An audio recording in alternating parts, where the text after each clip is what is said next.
Hey SEOs and content marketers, say goodbye to crazy spreadsheet mashups and experience unprecedented connectivity between your SEO planning and reporting data. Introducing Audience Key, technology for keyword mapping, content brief automation, and rank tracking that form an SEO strategy system providing unparalleled feedback loops between planning, reporting, and optimization activities.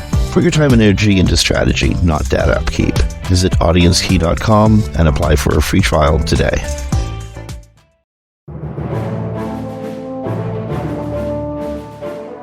Hey everyone, welcome to Webcology on WRMR.fm. It's the 8th of February, 2024. This is Jim Hedger from Digital Always Media and Kristine Schachinger from Sites Without Walls. And we're joined today, this is really cool, we're joined today by Tony Wright, founder and CEO of WrightIMC.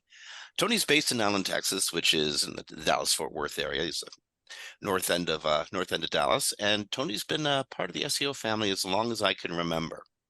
Now, his bio reads, and I quote, "With more than 15 years of hands-on and strategic experience in interactive marketing and a background in traditional and interactive public relations and journalism, Tony Wright has spent his career helping companies of all sizes be profitable online." And I dispute that because, Tony, I think I have pictures of you at conferences that are older than 15 years old. That number needs to be updated, probably. Indeed. I'm trying to stay young as any way I can. Well, you know, the constant march of time. You're saying this on a 17-year-old podcast in a industry that is, you know, one of the neat things about this group, the three of us, is we've grown up in an industry that we've been through its infancy, its adolescence, and now we're growing into maturity that's becoming very different than its infancy and adolescence. Yes, that's very true. Very true. It's amazing to look back and see the tactics we used to use versus what works today. So. Oh, absolutely. And, you know, it's kind of amazing to look back at the environment we used to work in and what we used to see coming as the future and look at what is unfolding in front of us right now. For instance, Google's very own research into AI sort of set the stage for all the others, Microsoft and Twixter and all the other LLMs to sort of dip into and to copy and in some cases exceed. Now we're at a point where web users, I'm seeing this myself all the time, aren't sure what is and isn't real. So to deal with this, a concept called content authority, the content, content authenticity, and content credentials have come along. And Google has committed in two cases specifically to making it easier to understand if an image or a video have been deepfaked. Yeah, the content authenticity is actually under the purview of the Coalition for Content Provenance and Authenticity, the C2PA, which is the standard now that companies like Adobe, Intel, Microsoft, OpenAI, Google are all moving towards. And it puts it in the metadata, that puts this information in metadata, like when it was created, where it was created, there's a whole bunch of specifications. And they say it's tamper-proof, but I will be at DEF CON this fall, and I will tell you if it's actually tamper-proof or not. And I'll bet you that like all the 4chan proves it's not tamper-proof by the time we're done the next sentence. Probably. I haven't seen any tamper-proof things lately. No, I haven't either. The C2PA is at c2pa.org, and you can actually take images there and check them yourself if you want to. This is like C3PO's like prudish grandpa parent, right? Yeah. But remember when we talked about Google labeling in search, that they were going to label images that were created by AI? Well, this is what they're going to use to do that. And now that all these companies are coming online to label their images, then they will be able to do a lot more with it. So that's really good. And I have a theory that if you start seeing the AI images all the time like we have, can't you kind of tell, you guys, when you see an AI image, like you can kind of tell? Sometimes. Yeah. I Skin's a can little kind of tell. plasticine. I'm questioning And everything now. I am too. A weird trace of light. The look of the neck is a little bit weird. Yeah. You look at the hands all the time, and everything is getting questioned. And I'm telling you, it's annoying. Well, and the reason that they're doing this is exactly what you said. The reason that they're doing this is because they're worried about people not believing anything they see online anymore. Now, OpenAI is doing this. Yeah, OpenAI is doing this as well, but OpenAI is only limiting it to photos, not text or video, not at this time. But Much to the celebration of college students everywhere. exactly. Well, So Dolly 3 is getting this technology, and Google's also going to get this technology. Adobe already has this technology, so it should help. I think we're really good as humans at pattern recognition. So I think you may not detect everything, but you'll detect enough maybe to be, I better check this out. at the very least, as I understand it, aren't they implanting metadata in every image that like unchangeable metadata? This was created by AI. It was created on Yeah. such and such a date using such and such a technology, and by this person. Yeah, the only problem is if you screenshot it, of course, it doesn't transfer, and visible watermark, because Dally's going to also add a visible watermark Hmm? to theirs as well. It's not there yet. That will eliminate it, but it will at least help. I think, like I said, I think it'll just help train humans on what AI looks like, and it won't stop it all the time, but it might make a lot of people after they get used to it. Because my brain does this now. I go look at something, I go, gosh, that looks like AI. I better go check that out. So I think it might become a good signal for people to maybe just be prompted to check something before they share it. Like, when Taylor Swift's naked photos went out a week ago or two. So I honestly I wouldn't know anything about that. don't think people were doing a lot of checking on authenticity there. no, they definitely were not. Poor thing. But anyway, so I do think this is a really positive step in AI regulation. I really Not hope that it's. regulation, self-regulation, I should say. I really hope that I mean, I can already think of, just the way you described it, how I could already get a photo out, strip out that metadata, and of course remove a watermark, which is anybody that's decent at Photoshop can do pretty in a lot of ways. But The metadata, they said, it's going to be really hard to remove, but if you screenshot it, then it's removed. So yeah, obviously. But yeah, I'm sure people will come up with tools like strip the metadata. But I don't see that it's going to stop bad people from doing bad things, or it's going to just stop, from being shared or anything because people will screenshot it. But I do think it'll help train our brains to better recognize it and to ask questions when we see something that our brain goes, oh, that's not quite right. Hands are a little off. The skin's kind of plasticine. The veins in the neck seem to really be like sharp. You ever notice that in the neck where the skin like might fold, an older person, like it'll be super sharp, like it could cut something. So I hope over time it'll help people at least recognize some and maybe not just share everything off the bat. Well, another aspect, or kind of an aspect to this story that actually Tony turned us on to just as we were going to air. Apparently, earlier today, the FCC outlawed AI-generated voice and robocalls. Yeah. Obviously amid concerns about the upcoming election. Well, and also because they just had a robocall go out that was President Biden's and fake. It was a fake President Biden. Also, I don't know if this will apply to this, but hopefully it does. There's this horrible scam going around where if they can find your voice, like ours right now, all three of us, they only need 3 seconds of voice to mimic us, and they're calling families and telling families that they've been kidnapped or harmed, or you need to send money or something. So families really should have a safe word so that can't happen to them. But I imagine this law can be used also in some way against that, because right now there wasn't any law that was prohibiting. I mean, except if you took the money, and then that's a crime. But sure. And I mean, the robocall industry is, that whole industry is kind of a little bit hackerish in and of itself, and they're going to be, experimenting and trying things regardless of what the laws are. And I, unfortunately, I've seen how well the FCC can enforce things, which is not that great. So I don't expect this to have a huge impact on the reality, but it will at least give you, if you can find it, there's always those guys that are making money off of calls that are going through the do not call list. So maybe you can get some money from those companies too, who are creating those fake robocalls. and as my professor when I was in college used to say, locks only keep honest people honest. So like that FCC ruling won't stop the bad guys 99% of the time, but it will keep companies that want to stay in business and not have FCC issues a little more in line, a little more on the side of doing things the right way instead of Well, mimicking somebody's voice. and the important thing is it helps define what is the right and wrong way. Whether that's Yes. enforceable or not, I don't know. But we work in an industry that strives to quote unquote do things the right way, even as we look for workarounds all the time, right? Who us? Never. But we play it within the rules of the game. Not everybody, but I know us, they do. I do as well. Absolutely. Yeah, Okay. us three. One last story connecting these things sorted together that really frightens me, and this is the one that actually puts a chill up my spine. OpenAI announced that it's developing software that operates devices and automates tasks. Yeah. So it can, potentially open a can of soup. Once it can open a can of soup, people are doomed.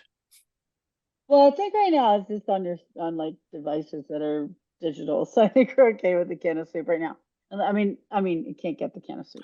Well, hey, if you can use 3 million toothbrushes to DDoS something, I assure you, So, so I will somebody use has made a smart can opener. but I will use the appropriate words here so you don't get in any trouble. But I sat in a talk in DEF CON like 5 years ago about how to use your adult toys to hack systems. Oh, you mean you So could use a dildo to F somebody that way? yeah, Wow.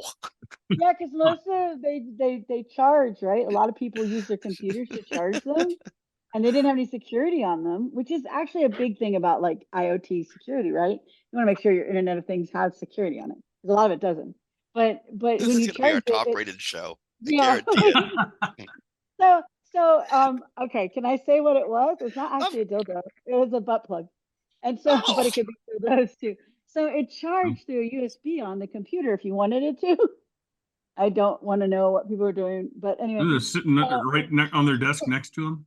yeah, Awesome. you know, because they apparently might they be, can it can help you at chess. Apparently, yeah, well, they, might be watching adult films. But anyway, they found that they could bypass the security. There's no security, and they could use it to get into the system because they had a Bluetooth. They could use it to get into people's Wi-Fi and to get into their entire networks. So it was a fascinating talk. It's on YouTube. You can look it up. It's butt plug hacking, I think is part of the name. I don't Seriously. want that in my. Make sure you're incognito when you do that, sir. So the toothbrush thing is newish, but it's not new because like I said, this is about 5 years ago, 4 or 5 years ago, when this was a talk. I actually sat through the talk. It was quite interesting. So We be definitely careful need about. we definitely need laws outlawing butt plugs from taking down sites. So I'm all for whatever laws are against the those particular tools. Honey, what happened? My butt plug got hacked. Anyway, sorry. I'm sure there's the FCC is interested in outlawing that as well. If again, no idea how they'll enforce it. It's actually, I mean, it is against the law to hack it because you usually get in the networks and everything. But it is one of the funniest talks I've seen at DEF CON. So Okay, so transition that, um, Jim. I'm okay. I'm gonna go back to the idea that it actually really does frighten me that AI is going to be made capable of making decisions, completing tasks, evaluating Yeah. its successes and such. Um, one way you might be able to notice the efficacy of it is by looking at everything Google. So another announcement that Google's Google made this week. This has been an insanely busy week for the news. Bard's dead. Bard is yesterday's Dun, dun, news, dun, dun, dun. Yes, and Bart is dead. Gemini's it, Yeah, which is a Gemini is. Oh, sorry. Go ahead, Jim. I apologize. terrible name. I mean, followers of astrologer will know Gemini's will be really cool to you on one side and then stab you on the other.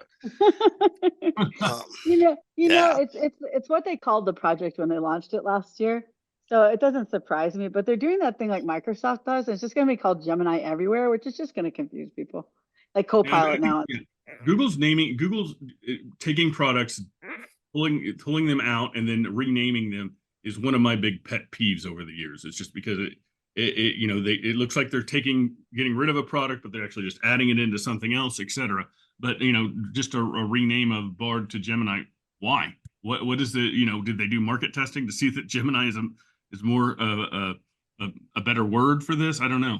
It's interesting to Probably understand not. on there. I don't have much Well, faith in the CEO of doing that. I can But assure you, as this show goes along, we're going to have quite a bit to say about the way Google uses words and yes. the importance of being accurate with the way Oh, we name things. But yeah. this is actually kind of neat, and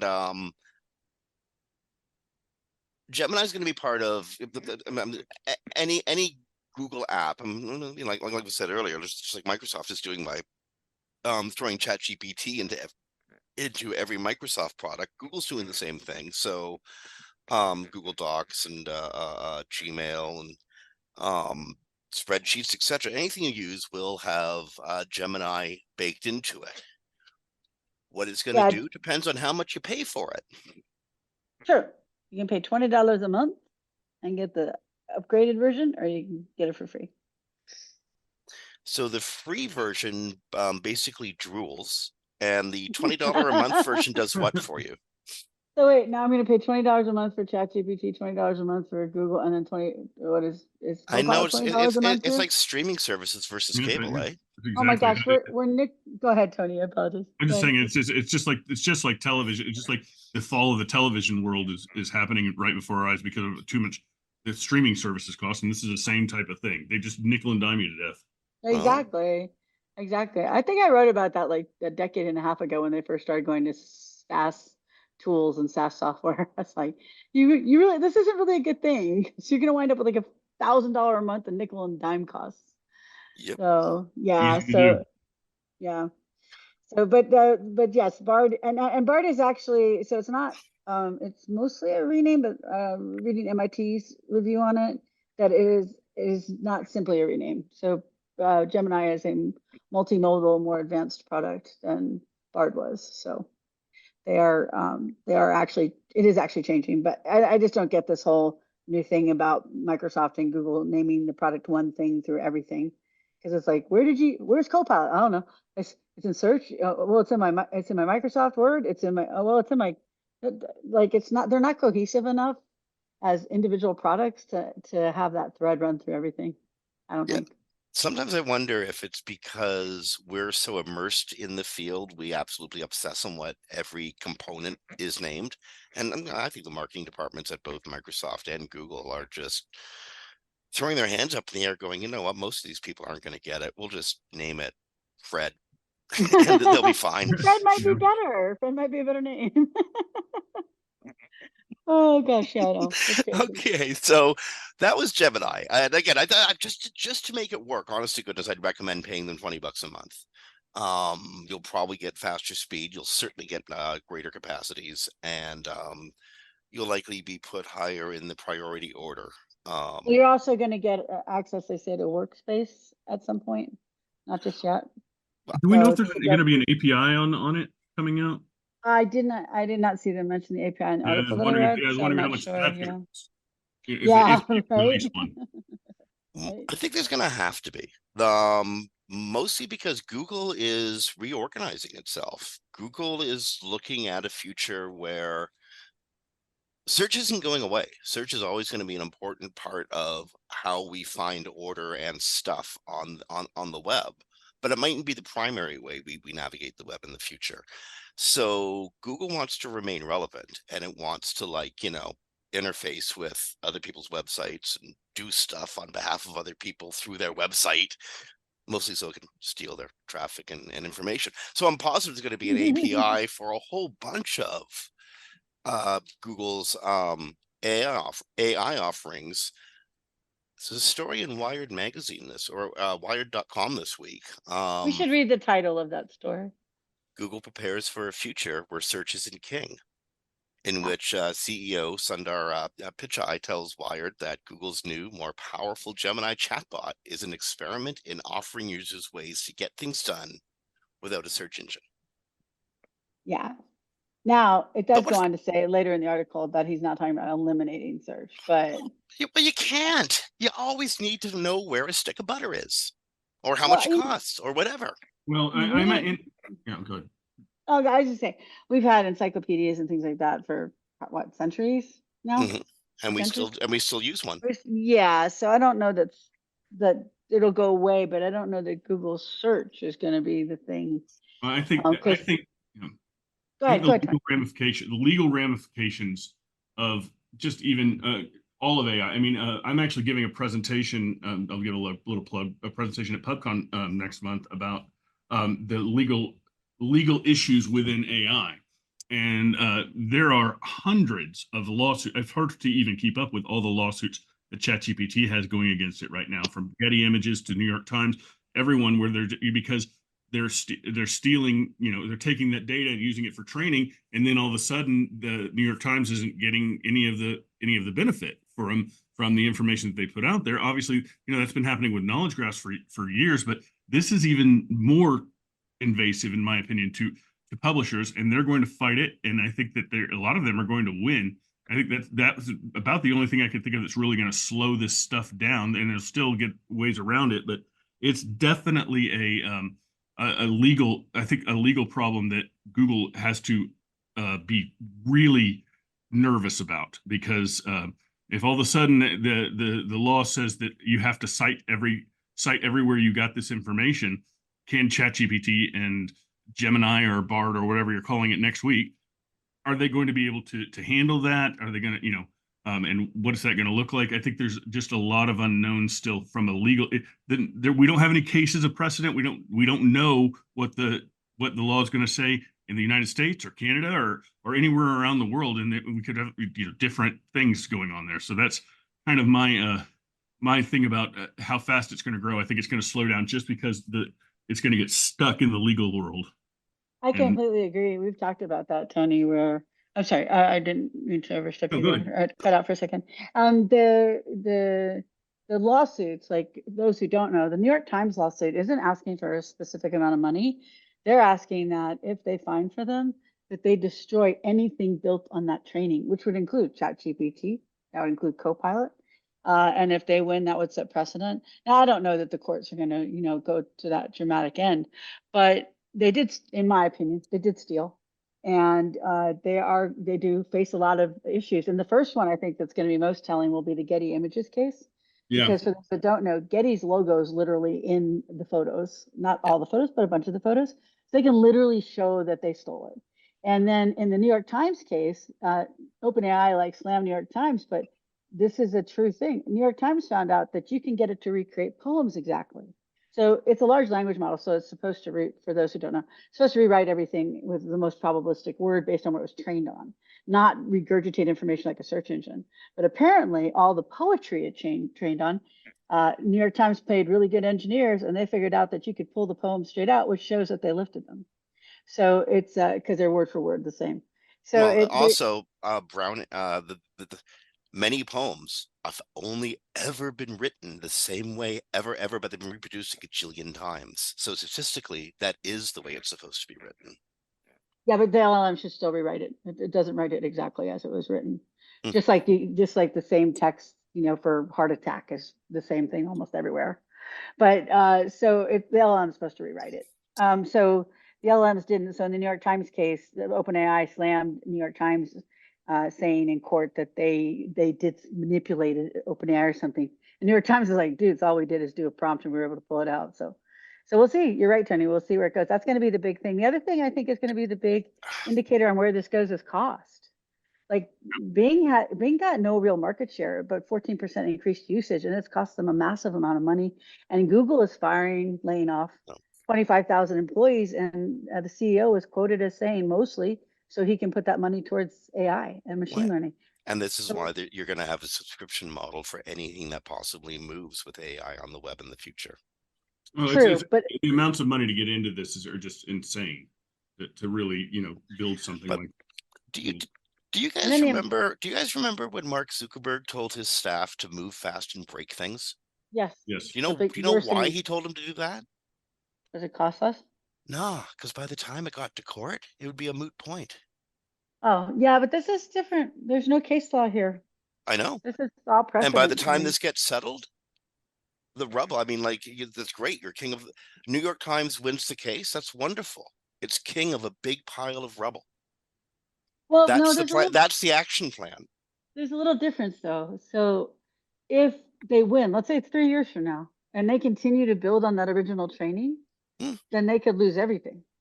So they know they most sure. likely won't lose in court. So they're going to have to change their game plan. They won't be able to just do what they did because all these lawsuits are going to make them have to, What they like did, they've Adobe. done. Well, yeah, they've That's the done point. What they did, they've done. They may have to change in right, the future, certainly. but they could have to destroy everything built on that. Wait till That is Microsoft their, buys the New York Times just to get rid of it. yeah, that's what the New York Times. That's their ask. Their ask is anything trained on the stolen material gets Yeah, destroyed. given how much of the business world, how much of the social world, how much of just the world is depending on that product that trained on that stuff, it's never going to happen. It's just not I going to don't think happen. they're. I don't think they're going to tell them to destroy it. I don't think they're going to do that. But Adobe has shown us you can do it the right way.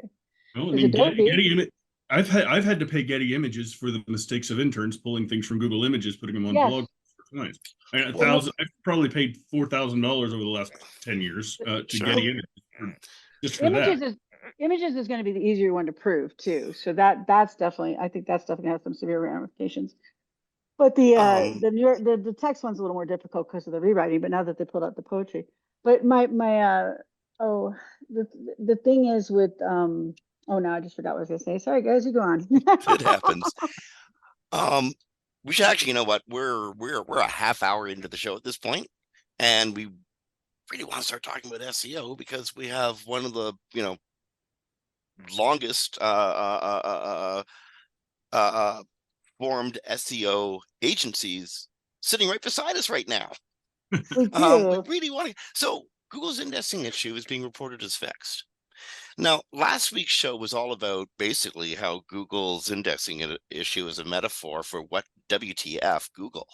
So the Is that their indexing new issue, name? Can we just change it to WTF WTF Google? well, if should Google be around 5 years from now, that would be a wise move. I'm not so sure it's a wise move. Um, so the indexing is fixed though. Has what anybody have did Google say when and why? I didn't hear why. Maybe Tony has, but I didn't hear why. They just said it was. They have a timeline. It was fixed in the last 24 hours. Yeah, and That they said that, and they said it was fixed. It was fixed a long time ago from actually. I think John, you said it was fixed a while ago from it actually affecting anything in forward-facing indexes. But I think that I don't know. It sounds like it was just a some sort of mistake or glitch. And they didn't notice it until it started affecting search results. So and indexing. machine learning. You don't know it broke anything until you see it, and you don't know how to fix it when it does it. And that's why I always laugh. So I wish I knew the Google algorithm. Well, nobody can know that. So Oh, I'm not convinced that most Googleites understand the Google algorithm, to be I, honest. I know they don't. Oh no, they're so broken right now. So yeah. Yeah, they are saying though they're going to do a lot of changes in the next few months. So I don't know if that's pulling back on whatever damage was caused by whatever thing that did it, or if that's a complete change of some things. But Well, when they do, and at Google, like any of you Googleites who are listening, please, like trust me on this one. We grew up together. Trust me on this one. When you remake stuff and explain to the world how stuff got remade, be really careful about what words you use to describe what processes. How you describe what you do dictates how developers, webmasters, business people, whomever, think about your product and your environment and how we build sites. It you has can be. massive impact. Are you talking about core web vitals and ranking signals? I'm talking about carelessness. I'm talking about It's outright true. carelessness. I was personally involved in this story this week, so I will give a take on the CWV. So the Core Web Vitals, Danny was on Twitter, and a story was written by Barry Schwartz, where they kind of said that they've never really said that Core Web Vitals were a ranking I think signal or factor, one of the two. And I wrote to Danny, I said, please don't make me go prove that that's not true. And I waited 2 hours and nothing happened. So I went ahead and screenshot 5 places that I found it, and I put 3 of them in an image.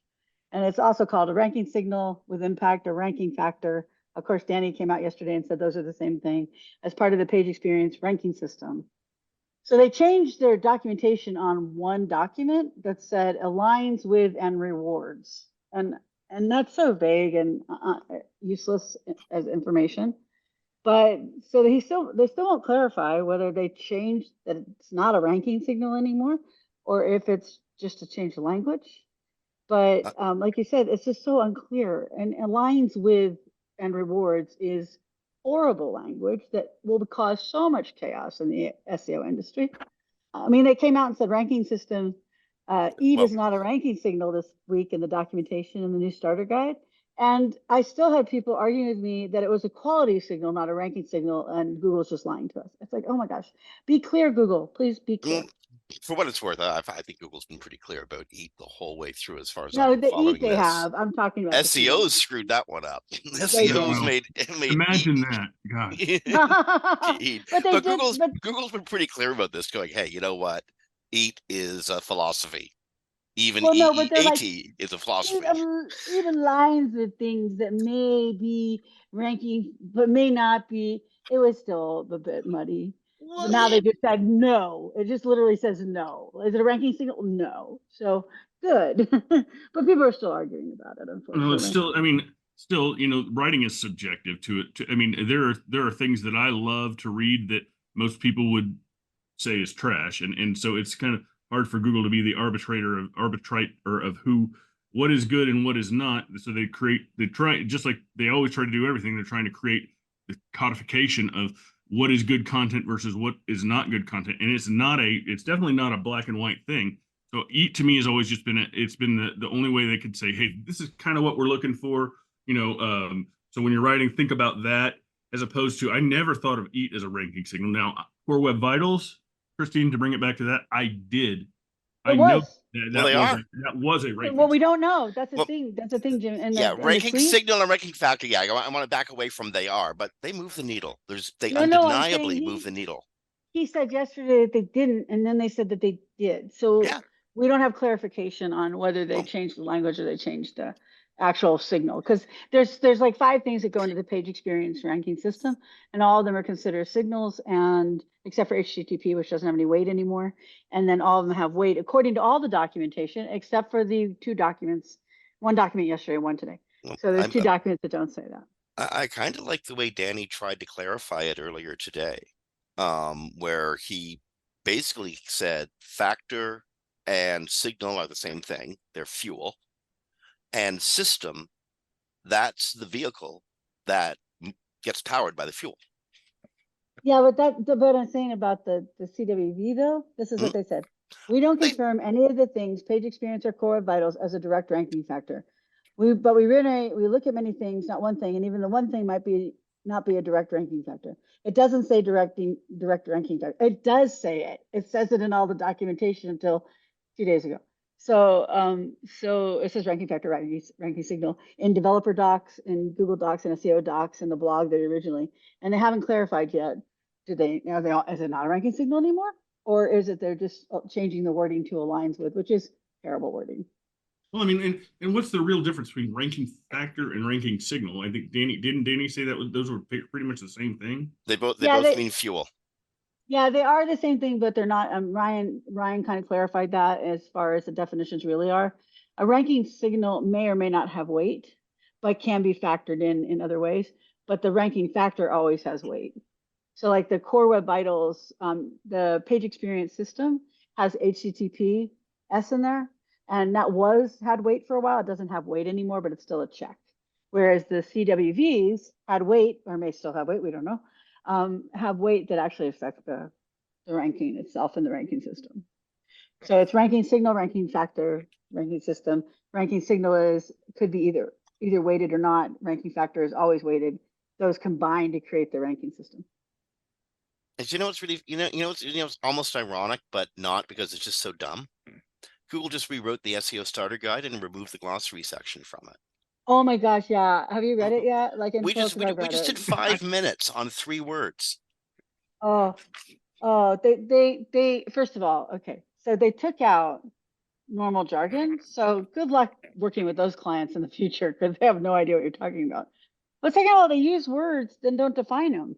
So it's like, do image optimization. Okay, what does that mean? Because I work with clients like that would be reading this. You've worked with clients that are reading this.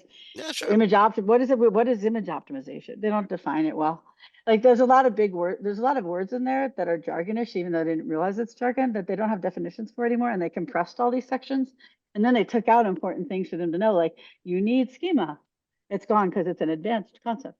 So, you know, I just think it was a very poor rewrite on it. Well, You I guys think can tell me if I'm wrong, they're but trying I to just do, think it's too they're trying simplified. to they're trying to make it so that it's less confusing by taking out some of those words, but in reality what they're doing is now they're forcing people to go and look for those definitions in other places that are, for lack of a better term, non-canon. They're not what Google says. So then all of a sudden we've got more confusion coming in as maybe somebody runs a definition that's not quite exactly kosher, and it ends up spreading, and then all of a sudden you get people calling you because they read in some newsletter somewhere that Yes, I you know get those. that this is Yeah. what needs to happen. I mean, I've seen we've all seen that happen in our careers over and over and over again. But I think Google made a mistake by rewriting that into a shortened piece without without giving context to some of the people, or even like you said, the glossary, or giving links to what these definitions of these words are. I mean, come on, Google, you know what you want in a website. Why can't you create a website that actually adheres to what you want? So Yeah, exactly. is Oh, Google infantilizing its users or yes, underestimating their intelligence? I think both. I think Google's back. Okay, so for a few years we've had this wonderful journey of trying to be more transparent. We have a ranking systems documentation last year. I think Google's decided we're going to go back to being obtuse in a black box, and we're going to make it as difficult as possible to figure out what we're actually doing. So like, because they took, what they took out of the starter guide? The mobile friendliness section. Really? Because most platforms are already mobile friendly. That is not true. If I No, do that's a definitely WordPress not site, true. I I have to could go into the mobile view and create the responsive version of the site. So they took that out. But what does Google rank all websites on? A mobile site. Well, I mean, there's So definitely WordPress themes out there that are launching mobile experiences that are absolutely horrendous. yeah, and when you build it, you literally have to go. Like I have clients, and they'll go in and they go, "Mobile's terrible." I go, "I know. We haven't approved the desktop version. Once we do that, I'll make the mobile version." Because you have to reset a lot of stuff, right? You have to reset sizes and layouts and all that kind of thing. So you don't have a mobile friendly site just because the theme or WordPress is mobile friendly. So and there's still big companies using MDOTs, which they told you not to do. I think like a decade ago. Yeah, that was Like, a long time ago. yeah. So, but the idea that in a starter guide for people who know nothing, you take out mobile friendliness, that just like I just, so I just think that's I mean, just, and the thing is that on a lot of these WordPress themes or I don't care what it is, due to anyone, one of them, when you're running through, page speed tests, the mobile almost always is slower than the desktop, which it really should be the other way around. Um, it's true.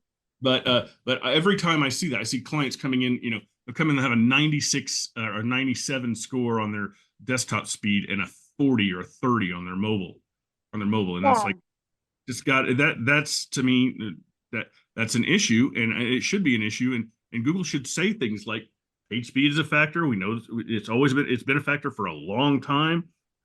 Really check your mobile page speed, because that's a factor not only for just Google but for people. If your mobile site takes 5 seconds to load, I can guarantee you I'm going to the next site before you even get to show me anything.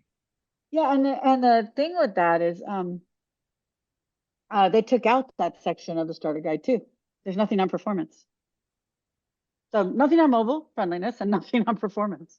They're too advanced. No, like the two things that have significant So impact on your website, even if, let's say CWVs, so they'd say tomorrow, hold on, Jim, let me finish. The CWVs have no weight. Your users will still leave your site if it's slow, right? So it should be in a basic guide, but they took it out. Well, I'm curious if Google's going to be publishing stages of this kind of guide. You know, we've got the starter guide, and next comes the potty training guide, and next comes the we're going to school guide, right? That solid food guide. Yeah, yeah. Here's how you chew stuff and walk at the same time. Yeah, it's like it's just Google's just gone on this I don't know, everything's kind of gone downward. I really blame the CEO, but I may be wrong, but Well, I it's mean, just kind of gone downhill. well, I think it also it is a, I'm going to acknowledge it's a hard job for Google to figure out what needs to go in that starter guide. I mean, if my 78-year-old mother is trying to start a website, then they got to go a lot more basic even than they already are. But Yeah. but for the average user, someone who's just trying to get started in SEO, I think that having that stuff, at least mentioning it in the starter guide so that they can go and do further research would seem to be a good idea. Yeah, and like when you talk about optimizing images, you might have to give people more information than optimize your images. Like, One might say this isn't very helpful content even. it is not very helpful content. It is not. But Google's promising, and Google's assuring us that there are search quality improvements coming in the near future. We're not sure what they are. We're not sure what this means, but we do know that given we have evidence, like really, really, really, really gratuitous evidence of how bad Google's search systems have become, no matter what Yeah. signals and factors they're being fueled on. Google's Okay, promising change. I wonder what it's going to look like. What do y'all think? you go first, Tony, and I'll say. No, I want to be an optimist, but it's hard for me to be an optimist on what I have a feeling it's going to be more of the SERP is going to look a lot more like a place where the information is already all there, kind of like what back in the late 90s when Yahoo and everybody was the big buzzword was becoming a portal.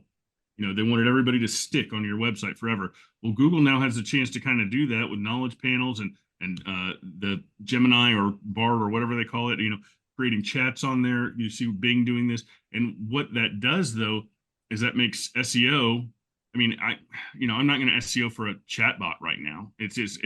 My stuff's not going to be cited, and it's going to give me no credit or no traffic to my own website. So then all of a sudden you've got your paid search becoming more and more prevalent on that page as they got you the information so you can see it if it's an informational based query, but anything that's transactional has to go through the paid search almost right now. I think that, or it will in the near future. I think that's kind of. So the future of e-com is paid search.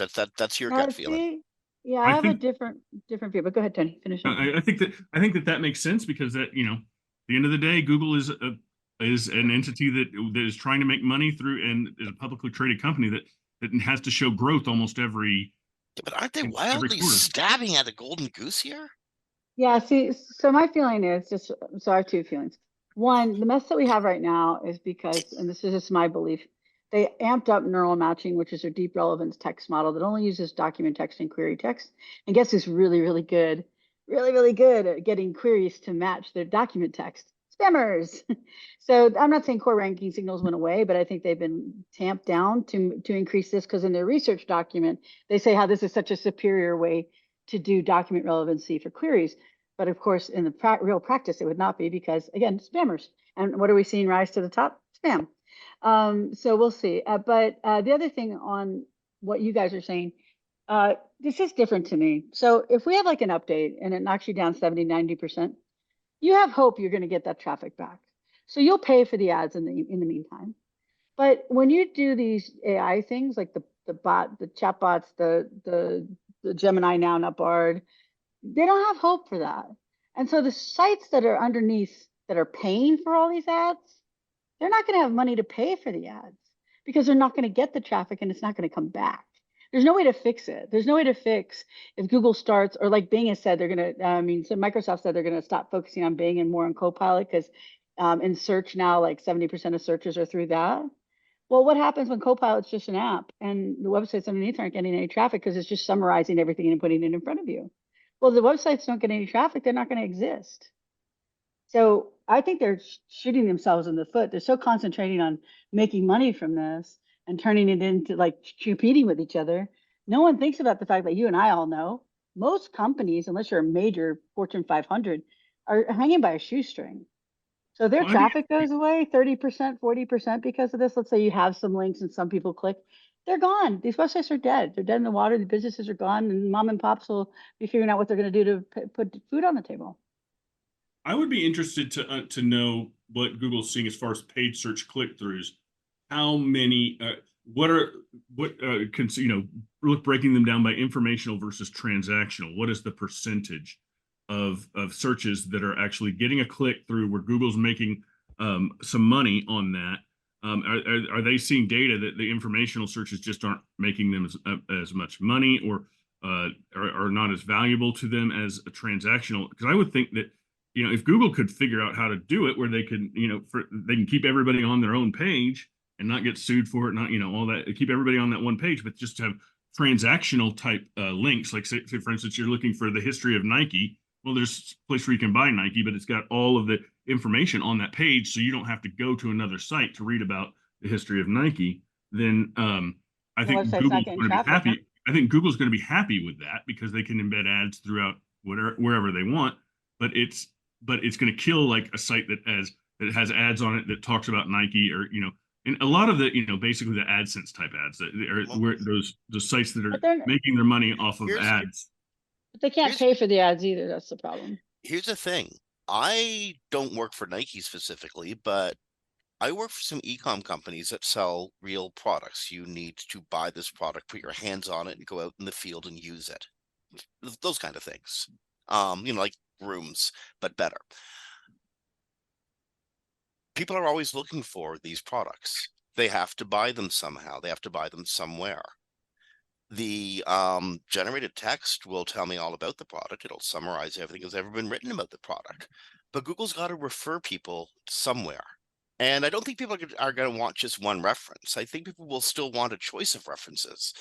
Tony, in your world, people are paying for those references, much like they were doing at Alibaba a few years ago. Right.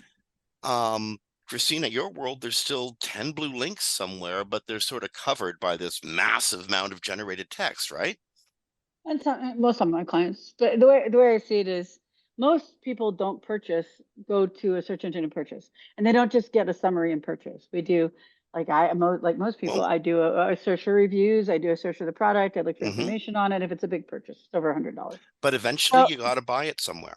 But I don't go through Google search to buy it. I go to Amazon, or I don't usually use Amazon, but I go to the websites to buy it. But the point being is, if you're just giving people one result, that's not going to satisfy their need to do the research to feel comfortable in buying product. Which makes me think Google won't do that. Well, that's what they're talking about, Gemini and this chatbot. I mean, you don't think that Google, like say for instance, say big screen TVs.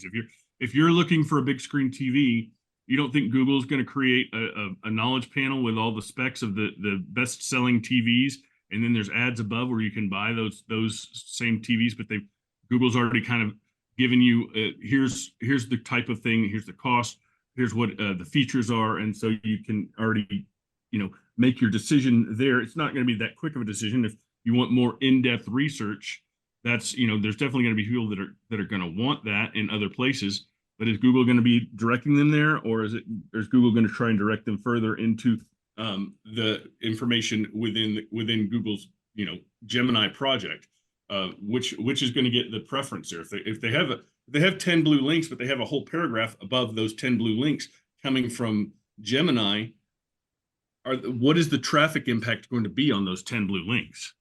Well, the traffic impact is going to be great. But what I'm trying to say though is those 10 blue links, those sites are not going to be able to afford, because most of the sites also have ads on them and they're getting some money for ads. So those sites are not going to be able to afford to continue with Google. I also think if this is the direction Bing and Google go, there's room for a third search engine that doesn't do this. Because I want to go in and I want to do research. Maybe I'm not everybody, but when I look at the bypass of people, when I do the research on that, people are not just going straight to the search engine and buying things. And they're not just wanting the specs to buy things, right? So like when I buy a TV, the first time I bought like a digital one, because I had a TV lasted for a long time. So this is only like 6 years ago. I didn't know what the refresh rate meant. What is the pseudo refresh rate with the real refresh rate? I had to do research on all that, right? And there are a lot of things you have to do research on before you purchase. Clothing's another thing. As a female, the clothing sizes are never consistent. They're always different. You have to do research. So you have to do research. And if you're just getting a summary result, that's not research. That's just going to feel like Google's giving you something. And then the sites underneath aren't going to be able to You afford to pay Google for the do ads remember anyway, for the product consumer feeds. you do remember consumer behavior during the pandemic and what passed for research then, right? I don't really think they care. No, they did. That there was a long, in fact, there's a bunch of articles on the long buy path during the pandemic. Well, I just actually wrote a blog post on my site at WrightIMC about multivariate conversion tracking and why Mhm. it's so important. And I think that comes, we don't even have most people aren't even doing that to understand how their audience is reacting. So the fact that, it's still people are sitting on a last click mentality of where that traffic is coming from. It's really hard to understand those buy paths and see to understand if what's coming next. Is that going to be is it going to be paid? Is it going to be informational? How are we getting people there? Is it multi-touch, etc. That those are all questions that I have as these new SERP features start to roll out. I mean, already we just seen in the last 5 years we've seen such a change in what the end product of the SERP looks like. It's affected consumer behavior. Not that the pandemic didn't more than anything else. In fact, I kind of say anything pre-pandemic, you might as well just kind of throw that data, look at Yeah. it with a grain of salt. But By the go ahead, Tony. yeah, but I think that it's really going to be important for site owners to really watch what those paths are and be able to kind of predict what will happen when Google changes something up. That's the big thing about our industry that I actually love, is that it changes all the time. But it's not really that great for someone who they set up a site and then forgets about it or wants to set it up and forget it, because that it just doesn't work. Well, no, I mean, like your website is still very much a living, breathing thing, much like a storefront. And like every storefront, you need to do maintenance on it. The trim needs to be painted, the front needs to be swept. Every once in a while, you got to move your inventory around, or your consumers get bored, etc. Like your website is a living being, and it always will be. And stuff breaks for no reason whatsoever. It just does. Oh, by the way, just to interject this, Pedro Diaz, you guys all know Pedro, right? Mhm. Yes. And used to work at Google. He gave his initial review on Twitter on Gemini. 30 minutes in, I'm already convinced this is a massive flop. Doesn't even come close to the widespread GPT-4. I did read researchers say it's not better than GPT-4. So there you go. Whenever at our age, whenever anybody starts out the sentence with, so and so, thank goodness he put something up on the web. But I'm really pleased about that. Well, but for those who don't know, Pedro used to work at Google in search, so he's got a pretty informed opinion on these things.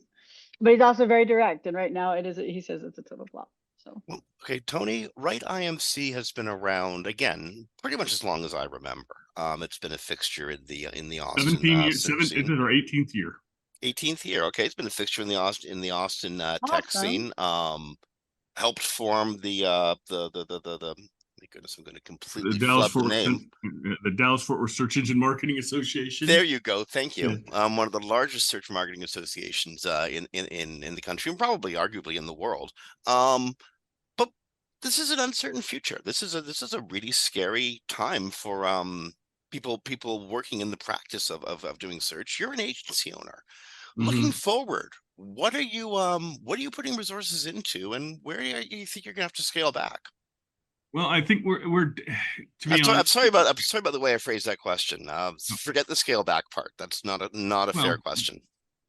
Well, like 5 years ago, we were putting a very heavy emphasis on link building, and we just found that the return was not quite there for what we still do public relations type link building, but I don't do it for the link anymore as much as I used to. It's more for the story and the exposure and getting out on other people's sites. And we're really focusing a lot on that.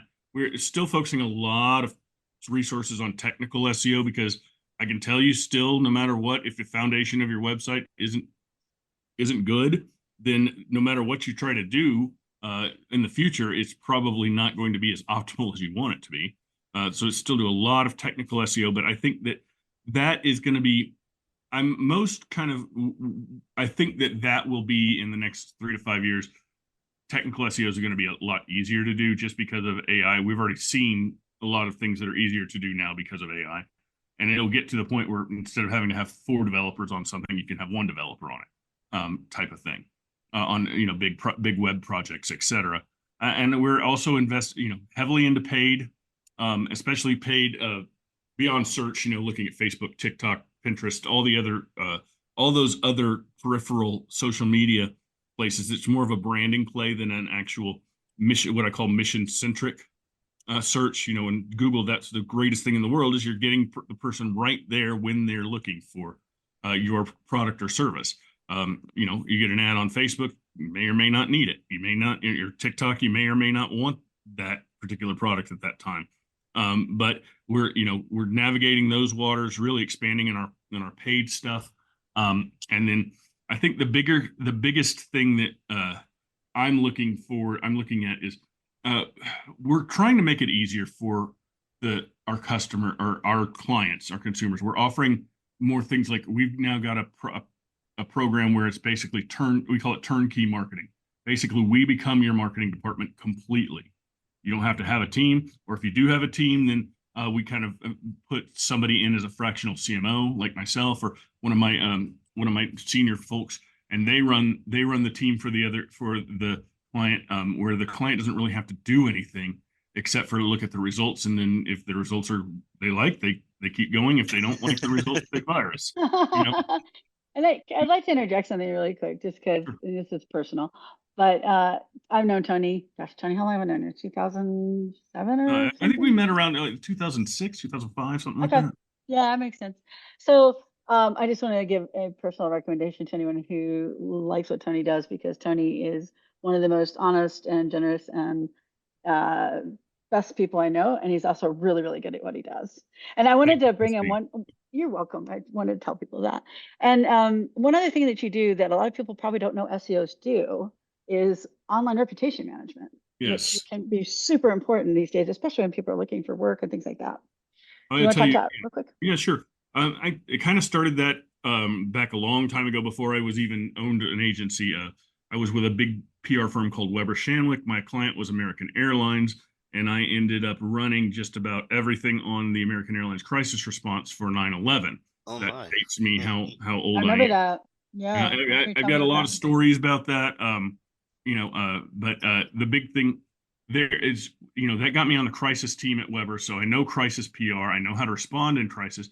But as search has always been, I got out of PR because I fell in love with search. And I started my own agency just, to concentrate on search, even though now we've kind of gone full circle. But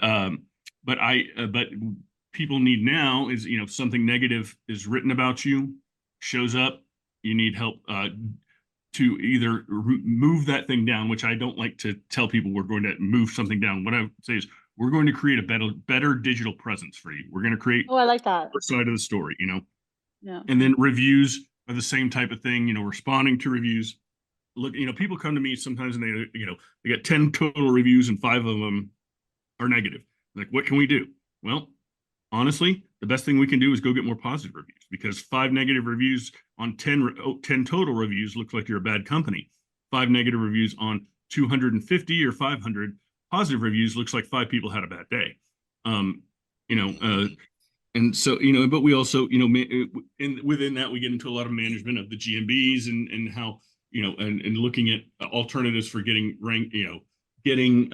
reviews from your customers, using a lot of different tools. I found that there's not one tool that's really great for everybody. It depends on your situation, what your point of sale system is, all of that sort of stuff. So we do a lot of that type of work. It's not something we heavily advertise, especially on the crisis side. I'm too old for crisis work. The 2 a.m. phone call. That's a lot. That's a lot. I can't do those anymore. But we can definitely help you with basically diluting the impact of something negative, like a review or a negative article about you. We've even worked with some restaurants that had some negative critic reviews, over the years, to kind of tell their side of the story, etc. that have basically mitigated the effect of a bad review. And it's such a necessary service, especially for businesses. I've had some businesses that like they didn't do anything wrong and they just got dogpiled online and or like there's one we worked with years ago. I don't do RM anymore, but when I used to, when I worked with Dave, the former co-host here, we had a CEO of a company and they're about to go IPO, and some guy from his younger days just didn't like him and wrote all these horrible articles in a very respected, publication. And so, they didn't do anything. The guy didn't do anything wrong. The guy just didn't like him. So they had to get those like pushed down before they went IPO or to hurt the IPO, things like that. So so it's a really necessary function. Absolutely. It's not like you're like getting like the murderer like buried in search. I know. It's Yeah. I like, mean, and we get those sometimes where we won't take, there are certain cases I won't take, yeah, anything having to do with children or anything like that.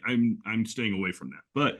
But for instance, I'm kind of passionate about this one vertical because the mental health vertical is being under attack by reviews, specifically psychiatrists, more so than therapists. But it's because of people going into the psychiatrist wanting specific medications that won't be prescribed by your physician, say Vyvanse or Adderall, or a lot of there's Xanax, Ambien. Your primary care physician, those are Schedule I drugs. They probably aren't going to prescribe them for you because every time they do that, they get looked at by the DEA. Whereas psychiatrists are expected to do that. People go to multiple psychiatrists trying to get the drugs. The psychiatrist says no. They are very likely to go and write a really negative review about you with false things in it. true, very true. And so we started with one psychiatry firm about 5 years ago, and I noticed this. And so now we've been really marketing to mental health providers, rehabilitation centers, psychiatrists, therapists. Something that I really think that it's so bad how hard it is to find a therapist right now. If you just go try to search and look for a therapist that'll meet your needs, they're not out there in a lot of ways, or it's really hard. Their websites are so canned, and they've got some horrible SEO because they can't afford the writing articles that are not necessarily helping anyone make a decision on if this is the right person to go to, etc. And so I would, my goal is I would love to get that mental health world a little bit more searchable.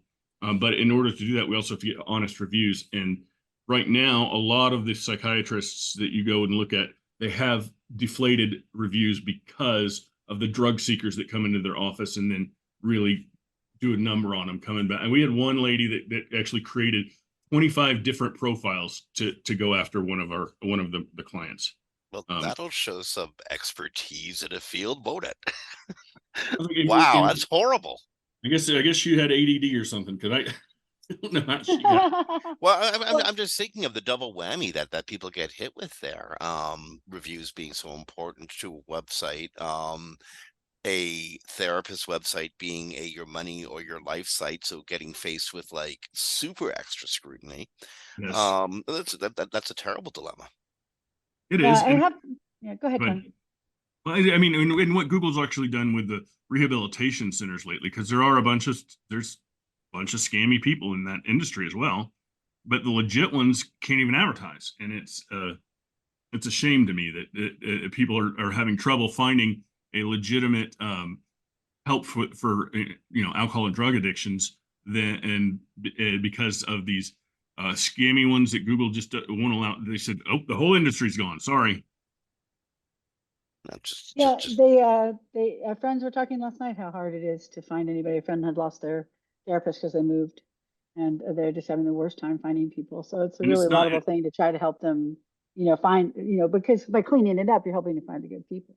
And I think it's something a lot of people aren't necessarily, especially if they're first time looking for a therapist, they're not going to go to their friends and ask for recommendations. They're going to be doing that research online and having it to where they can see the options and which one fits best for them, because there are therapists that are great for some people and horrible for other people. That's and so I really encourage the people that we're working with to really put it out there. What are you about? What is your style, etc. So I'm afraid we're getting close to the end of the hour. In fact, I think we've probably stepped over it a little bit, but with the studio's indulgence, I got one more question. Tony, as I said earlier, you are one of the longest practicing agency owners in the business right now. You've seen over a decade and a half, 2 decades or so of immense change in the industry. You've participated in several initiatives that have changed and improved the industry over your time. If you were starting a career today and looking at search, SEO, or even IT information retrieval as a career path, would you do it, or would you choose something else? I would definitely choose something in marketing. I mean, I always say we're marketers first, technologists second. I just happen to love technology as well as marketing. But I really wanted to be an advertising creative director back in the day. Oh, You know, nice. come up with fun little things, and I've gotten to do that, but over my career. But it was at a time when search was evolving and it was so exciting. The tech world was so exciting, and I think it still is. I think that it's going to change. If you like change, this industry, it will continually change because we have to continue. Things that worked 50 years ago, things that worked 20 years ago, things that worked 5 years ago may not necessarily work now. Consumer behavior changes based upon environmental factors, also based upon if a tactic works. We are, as marketers and specifically as SEOs, we are known to beat it to death until it doesn't work. So, Yes. Right now, if I get one more email from somebody telling me they can give me 20 leads a week, from just basically using email funnels and cold calling, I will scream, because I know that I know that they can't, but I'm still getting 10 to 15 of those emails every day. Oh yeah, same here. So it's At I've one got time, 4 backlinks and 2 guest blogs today. at one time, half the boiler rooms in the Chicago Loop were run by companies like that. Yep. And they're still running. Those types of companies are still running. They're overseas, but it's not as effective as it once was. I know that because of people that I've talked to that have used these services. They're basically, you pay them $3,000 to $5,000. They send out a ton of emails, and you might get 1 or 2 appointments, and that's about it. Yeah, it's been a wild ride through the years. Absolutely, it has.